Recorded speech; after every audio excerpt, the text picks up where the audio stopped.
Marks कभी कम नहीं होंगे। हम अगर पढ़ रहे हैं, सही डायरेक्शन में मेहनत कर रहे हैं, तो मार्क्स तो कभी कम नहीं होने चाहिए। आपको डीप में घुस के पढ़ना है उसको कि कैसे करते हैं, और पढ़ना है मीन्स लिखना है। आपको 90% के ऊपर अगर लाना है मैथ्स में या साइंस में या कोई भी सब्जेक्ट में, तो चीजें क्लियर होनी बहुत जरूरी है हमारे लाइफ में। तो नमस्कार मेरे छोटे भाई और बहनों, स्वागत है आपके अपने चैनल वेदांतु में। यहाँ पे मैं इसलिए आया हूँ कि मेरे छोटे भाई बहन अक्सर मुझे मैसेज करते रहते हैं, और कुछ मैसेजेस में मैंने ये पढ़ा कि भैया हम लोग ना बहुत बहुत पढ़ते हैं, 8-8 9-9 घंटा पढ़ते हैं, लेकिन मार्क्स नहीं आ रहे हैं। दिस इज अ सीरियसली एक कंसर्न तो है। तो आप अगर 8 घंटा 9 घंटा पढ़ते हो लेकिन मार्क्स नहीं आ रहा है, तो दिल तो टूट जाता है यार। तो उसके लिए उपाय क्या है? आज कुछ बिंदुओं पे बात करूंगा, कुछ पॉइंट पे मैं अपना राय रखूंगा। जरूर उसको अपने जीवन में उतारना और फिर देखना कि मार्क्स कैसे बढ़ जाते हैं हमारे। मार्क्स कभी कम नहीं होंगे। हम अगर पढ़ रहे हैं, सही डायरेक्शन में मेहनत कर रहे हैं, तो मार्क्स तो कभी कम नहीं होने चाहिए। मतलब अगर वो मार्क्स हम पढ़ रहे हैं 8-8 घंटा 9-9 घंटा पढ़ रहे हैं, लेकिन मार्क्स नहीं आने का कारण एक ही चीज है कि हम सही डायरेक्शन में वर्क नहीं कर रहे हैं। चलिए कुछ उसके बारे में कुछ उसके आपको मैं बताऊंगा कि आपको करना क्या है। आप जो डायरेक्शन फॉलो कर रहे हो सही है या नहीं है, तो वो मुझे कमेंट में बताइएगा। लेकिन मैं चाहूंगा कि उसको आप फॉलो जरूर करो। तो भैया आप अगर एवरेज स्टूडेंट हैं तो भी आप अच्छा स्कोर कर पाएंगे, और अगर आप बिलो एवरेज हैं और मेहनत जरूर कर रहे हैं लेकिन मार्क्स नहीं मिल रहे, तो सफलता तो जरूर आएगी अगर हम इस प्रकार ये रोड मैप को फॉलो करेंगे। तो चलिए देखते हैं क्या क्या चीजें हैं जो हमको ध्यान में रखनी है। तो पहले जो है ना, वो सही प्लान करना कि हम, अगर मैं मैथ्स पढ़ना चाहता हूं या साइंस पढ़ना चाहता हूं, कुछ भी जो भी पढ़ना चाहता हूं, तो रियली क्या मेरा कॉन्सेप्ट क्लियर है? कॉन्सेप्ट क्लियर नहीं होते बच्चों के, अब वो स्ट्रगल करते रहते हैं। तो पहला तो ये बनाओ कि भैया मैं अगर पर्टिकुलर चैप्टर पढ़ूंगा तो पढ़ूंगा कैसे, है ना? तो कोई एक टीचर, एक फिक्स एक पर्सनालिटी को बनाओ और उसको फॉलो करो, उसके वीडियोस फॉलो करो, उसको देखो। अब वीडियो फॉलो करने का मतलब ये नहीं कि आपने ये मोबाइल लिया और वीडियो चालू करने की कोशिश की, आप स्क्रॉल करते जा रहे हो और रील्स देखना चालू कर दिया। बहुत सारे बच्चे ये भी करते हैं।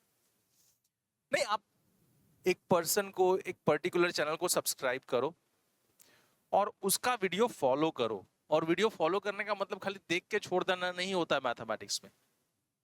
आपको क्या करना है, अगर मुझे मालूम है कि मेरे पास 1-1.5 महीना है पढ़ाई करने के लिए और 1-1.5 महीने के बाद एग्जाम आने वाली है, तो आप वो 5 जो चैप्टर्स हैं उनको डिवाइड करना पड़ेगा कि मैं पर्टिकुलरली 20 दिन में 5 चैप्टर्स करूंगा कैसे। ठीक है? और फिर आपको एक चैप्टर पहले पकड़ना है। एक चैप्टर का पूरा पहले एनसीईआरटी जो है गणित प्रकाश, वो पूरा खत्म कर लेनी है आपको, और वो भी डीप में खत्म करनी है। बहुत सारे लोग ऊपर ऊपर का पढ़ा के निकल लेते, नहीं, आपको डीप में घुस के पढ़ना है उसको कि कैसे करते हैं। और पढ़ना है मीन्स लिखना है। तो आप अगर टीचर कुछ कॉन्सेप्ट बताता है तो उसको पॉज करो और फिर वो कॉन्सेप्ट को लिखो। फिर टीचर कुछ क्वेश्चन में बनाता है तो आप उसको फिर से पॉज करो और खुद से सॉल्व करो। फिर तो जब तक लिखोगे नहीं तब तक वो कॉन्फिडेंस बिल्डअप नहीं होता हम में। तो ये बात आपको ध्यान में रखनी है। मेहनत करना पड़ेगा यार, मेहनत से भाग नहीं सकते हम। वही बात हो गई कि हम मेहनत तो करते जा रहे, बुक ऐसा बटोर लेते हैं, नाम का रखा रहता है, अरे हमने तो 8 घंटा पढ़ा लेकिन मार्क्स नहीं मिल रहा। भैया तुमने रखा है, तुमने उसको साथ में लेके घूम रहे हो, इसका मतलब पढ़ रहे हो ऐसा नहीं है, उसको लिख रहे हो ऐसा नहीं है। आपको खोल के उसको लिखना है। तो चैप्टर 1 ले लिया, सपोज करो 5 चैप्टर्स है हमारे में, तो चैप्टर 1 ले लिया, उसका एनसीईआरटी लगा दिया, है ना? एनसीईआरटी आपने पूरा फंडामेंटल क्लियर कर लिया।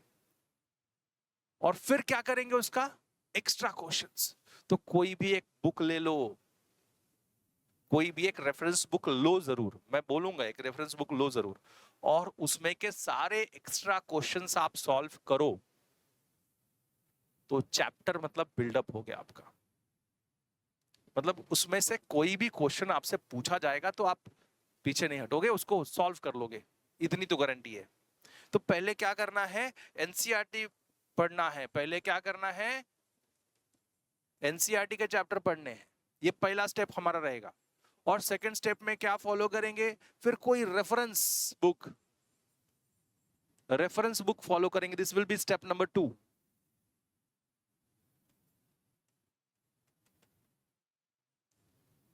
ठीक है, फिर हमको ये कॉन्फिडेंस आता है कि हम हमारा चैप्टर कंप्लीट हो गया।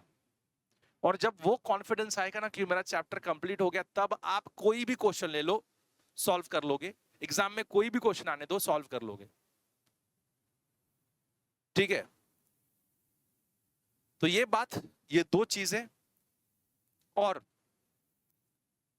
देखो डायरेक्शन जो फॉलो कर रहे हैं मुझे, वो इंपॉर्टेंट है कि हम कौन सा दिशा में जा रहे हैं।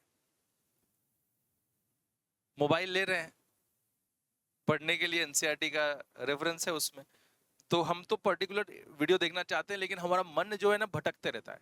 आपको बता दूं कि ऑन एन एवरेज इंडियन लोग अपने हर दिन के 3 घंटे मोबाइल में रील देखने के लिए व्यतीत कर रहे हैं। 3 घंटे रील देखते रहते हैं, सोचो लाइफ का कितना टाइम वेस्ट कर रहे हैं।